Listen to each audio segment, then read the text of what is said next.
بسم الله الرحمن الرحیم. په دې هیله چې روغ جوړ باسته. د سرمحقق عبدالله بختانی خدمتګار ژوندلیک. نوم یې عبدالله جان دی. د ملاقا جان طبیب زوی دی. د 1443 هجری قمری د لوی اختر د میاشتې په نهمه د 1404 هجری لمریز کال د سرطان په لسمه د چهارشنبې د ورځې د ساخت په مهال د ننګرهار ولایت د سره رود په چهارباغ صفا کلي کې زیږیدلی او نږدې تر 20 کلنۍ پورې هلته اوسېدلی دی. د دې مودې په ترڅ کې پلار هلته طبابت کاوه. مور یې د چهارباغ صفا او پلار یې د سره رود د بختان کلی دی.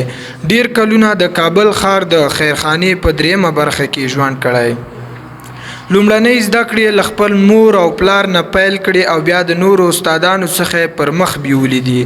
عربي، دینی علوم، فقه، تجوید، تفسیر، حدیث، اصول فقه، اصول حدیث، عقاید میراث، صرف و نحو، بدیع، بیان، معانی، حکمت او منطق د ننګرهار او کابل په ولسي مدرسو کې د کابل عربي دارالعلوم د نصاب په معیار لوستي دي او د مولوي درجې ته رسیدلی دی. فارسی او عربي ادبیات، پخوانی طب او ریاضي درسونه د هغه وخت د ولسي مدرسو په معیار سر ته رسولي دي.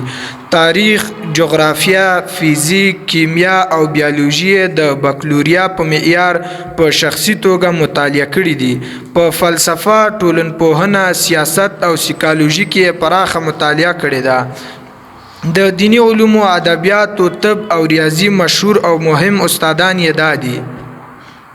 خپل مور او پلار د سره رود د قلعه‌نو حاجی ملا مدد، د چهارباغ صفا د حضرت صاحب د جماعت جامع جماعت خطیب ملا محمد حفیظ، د حضرت صاحب د جماعت د حافظانو د مدرسې مشر استاد حافظ ملک، د جناب نقیب صاحب طبیب، د علی خیلو ملا عبدالغنی، د سره رود د شمسپور مولوی عبدالله جان، د خوګیانو د نکړخیلو د جماعت خطیب مولوی میر عبدالواحد، لوګرای ملا عبدالودود معلم، د قاسم یکمیرانو مولوی امین ګل، د لغمان د تیرګړو د پشئی کلی او اوسیدونکی مولوی عبدالرحیم، د لغمان مولوی فیض الله، د جناب نقیب صاحب خلیفہ او د هغه د زامنو استاد مولوی محمد سعید سره روزوال او ځینې نور تر 4 ریډره پورې انګریزي ژبه یې د پغمان له ښاغلي محمد عمر قریشي معلم سره لوستې ده.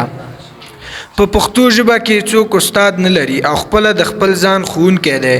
په پښتو شعر او ادب کې لارښود استادان استاد ګل پاچا الفت، استاد قیام الدین خادم، استاد صدیق الله رښتین او استاد عبدالرؤف بینوا دي. هغه په روسي ژبه پوره بلدیت لري. د روسي ژبې او ادبیاتو زده کړه د لومونوسوف په نامه د مسکو په دولتي پوهنتون کې په 1943 میلادي کلونو کې ترسره کړې ده او د ژبې د تدریس او درسي موادو د تیارولو د میتود پوره برخه کې ډیپلوم ترلاسه کړی دی. د ترجمې د میتود کورس هم هلته په بریالیتوب پای ته رسولی دی. نوموړي د خپل ژوندانه زیاته برخه د هیواد په علمي، تعلیمي، څیړنیزو، ادبي، ژورنالیستي او ملي خدمتونو کې تیره کړې ده. په دې لړ کې 23 کاله په پښتو ټولنه او 14 کاله د علومو اکاډمۍ کې په علمي څیړنیزو فعالیتونو بوخت پاتې شوی دی. هغه د 1425 هجري لمریز کال د حمل په لسمه د دولت د ماموریت لړۍ د ننګرهار ولایت د پوهنې مدیریت د 11مې رتبې مامور په توګه پیل کړه. په 1426 هجري لمریز کال د ننګرهار د مطبوعاتو په مدیریت کې د ننګرهار د ولایت د مرکز مامورینو د پښتو کورسونو د استاد په حیث مقرر شو. دغه کورسونه رسما د پښتو ټولنې پورې مربوط وو. د 1431 هجري لمریز کال د اسد میاشت کې د زیری جریدې مسؤل مدیر او د پښتو ټولنې مسلکي غړی شو. د 1440 هجري لمریز کال نه تر 1499 هجري لمریز کال پورې په ترتیب سره د ننګرهار د مطبوعاتو د مدیر مرستیال او د پښتو کورسونو امیر و چې پښتو ټولنې پورې مربوطه و. د ننګرهار مجلې مسؤل مدیر د مطبوعاتو د مستقل ریاست د نشراتو د ریاست مسلکی غړی د ننګرهار د مطبوعاتو لوی مدیر او د ننګرهار ورځپاڼې مسؤل چلونکی او بیا دوهم ځل د ننګرهار مجلې مسؤل مدیر په توګه دندې ترسره کړي دي. په 1499 هجري لمریز کال کې د پښتو ټولنې مسلکی غړی شو. د دغې ټولنې د ادبیاتو لوی مدیر او بیا د رئیس مرستیال شو او په 1454 هجري لمریز کال کې د څېړندوی علمي درجه ترلاسه کړه. وروسته د اطلاعات او کلتور په وزارت کې د هیواد ورځپاڼې مسؤل مدیر، د پښتو د پراختیا او پرمختیا د ادارې امیر، د خلکو د فرهنګ فولکلور د ادارې امیر، د پکتیا د مجلې مسؤل مدیر، د هیواد ورځپاڼې رئیس او سرمحرر په توګه وظیفې ترسره کړي دي. په 1445 هجري لمریز کال د افغانستان د علومو اکاډمۍ علمي غړی شو. 2 کاله د علومو اکاډمۍ د غړیتوب سره د افغانستان د لیکوالو د ټولنې د ریاست مرستیال او لومړی منشي او بیا د علومو اکاډمۍ د علمي غړي په توګه پاتې شوی دی. په 1493 هجري لمریز کال کې متقاعد شوی استاد د ذکر شوي وظیفو ترڅنګ وخت په وخت په ښوونځیو او کورسونو کې د پښتو دري او عربي ژبو تدریس کړی او د کابل پوهنتون د ادبیاتو د پوهنځي د پښتو ادبیاتو تاریخ د استاد په حیث خدمت کړی دی. په 1482 هجري لمریز کال کې یو څه موده د افغان یوالي د اونیز مسؤل مدیر و او په هماغه کال د علومو اکاډمۍ د ضرورت له مخه تقاعد یې رفع او د 1485 هجري شمسي د سنبلې تر پیله پورې د دې اکاډمۍ د مشر علمي غړي په توګه خپلو علمي وظایفو ته دوام ورکړی او بیا تقاعد ورکړل شوی دی. د استاد وروستنۍ دولتي رتبه مافوق و.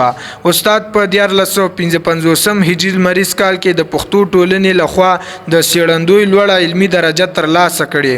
وروسته د علومو اکاډمۍ لخوا دغه علمي درجه د سرمحقق په علمي درجې واوښتله او په همدې درجه ومنل شو چې دغه درجه د پوهنتون د پوهاند یا پروفیسور د درجې سره معادله وه. د استاد د زیږېدو 80مه کلیزه د افغانستان د علومو اکاډمۍ لخوا په یوه درنه علمي غونډه کې ونمانځل شوه. استاد په 1404 هجري لمریز کال د علومو اکاډمۍ لخوا تقاعد ورکړی شو. استاد د هیواد او سیمې مشهور دانشمند، د ژبو ادبیاتو او تاریخ تکړه څېړندوی منل شوی شاعر، ماهر ژورنالیست او فرهنګي ټولنیز ملي شخصیت و. هغه په پښتو او دري ژبو نظم او نثر لیکل او څېړنې یې کولې. له عربي او روسي ژبو څخه یې علمي، څېړنیزې او ادبي ترجمې کړي دي. د 100 په شاوخوا کې علمي او ادبي اثار، تالیفات او ترجمې لري او تر 1000 زیاتې ټولنیزې او سیاسي مقالې او مرکې د هیواد او بهرنیو هیوادونو په رسنیو کې خپرې شوي دي. نوموړي د هیواد په بهر په ډیرو علمي، ادبي، څېړنیزو غونډو، سیمینارونو، سمپوزیمونو او کنفرانسونو کې فعاله برخه اخیستې ده او په دې لړ کې پاکستان، هندوستان، عراق، تاجکستان، ازبکستان، قزاقستان، روسي، سپینې روسي او اوکراین، ګرجستان، ارمنستان، مولداویا، جرمني، فرانسې، هایلند، بلجیم، پولند، چک او سلواکي هیوادونو ته علمي فرهنګي سفرونه کړي دي. په 1485 هجري لمریز کال د 1420 هجري قمري کال عربستان ته د حج د فریضې د ادا کولو لپاره ولاړ. په 1490 هجري لمریز کال عربستان ته د عمرې بختور سفر وکړ. په 1494 هجري لمریز کال یې د دوهم ځل لپاره عربستان ته د عمرې د ادا کولو لپاره ولاړ. تر 93 کلنۍ پورې په سپینه ګیره په ډیر شوق او ذوق سره مطالعه کول، قلم یې چلاوه، د علم او ادب په خدمت کې بوخت و. د 1490 هجري لمریز کال د حمل د لومړۍ نیټې نه تر 20مې نیټې پورې جلال آباد ښار ته سفر وکړ. په همدې موده کې د جلال آباد د سپینغر په هوټل کې اوسېده. هر ورځ د ننګرهار فرهنګي شخصیتونو او ځوانانو سره ملاقاتونه یې کول. د 1490 هجري لمریز کال د سرطان په 40مه نیټه د علي اکبر ابن قاسم پر قلمي دیوان ګلشن افغان باندې کار پیل کړ چې نوموړی کتاب د چاپ لپاره تیار کړي. د حضرت محمد سعید سعیدی مجددی د شیرونو دیوان د سرمحقق عبدالله بختانی خدمتگار په زیار د 1499 هجری لمریز کال د سنبلې په 13 نیټه په افغان مسلکی مطبعه کې چاپ شو. د 1499 هجری لمریز کال د تلی په 15 نیټه د کلید مجلې خبریال صدیق الله بدر د استاد سرمحقق عبدالله بختانی خدمتگار سره د هغه د ژوند او علمي کارونو په اړه مرکه وکړه. د دې مرکې یوه برخه وړاندې کوم. سوال: استاد تاسو کابو 93 کلن یاست. معمولا زمونږ لیکوال چې 70 کلنۍ ته ورسیږي د ستړیا احساس کوي او داسې فکر کوي چې نور باید کاملا راحت وکړي، خو تاسې له 70 کلنۍ نه تر اوسه پورې خپل ډیر کتابونه چاپ کړي دي. په راحتۍ د دې دومره ډیر کار کولو راز په څه کې دی؟ ځواب: لکار سره زما شوق و. د شوق په اساس ما لیکنې کړي او تالیفات می کړي. ما شعر ویلی دی، هماغه شوق اوس هم را سره دی، خو اوس می قوت ډیر کمزوری شوی دی. د کار شوق کار کولو ته هڅولی یم.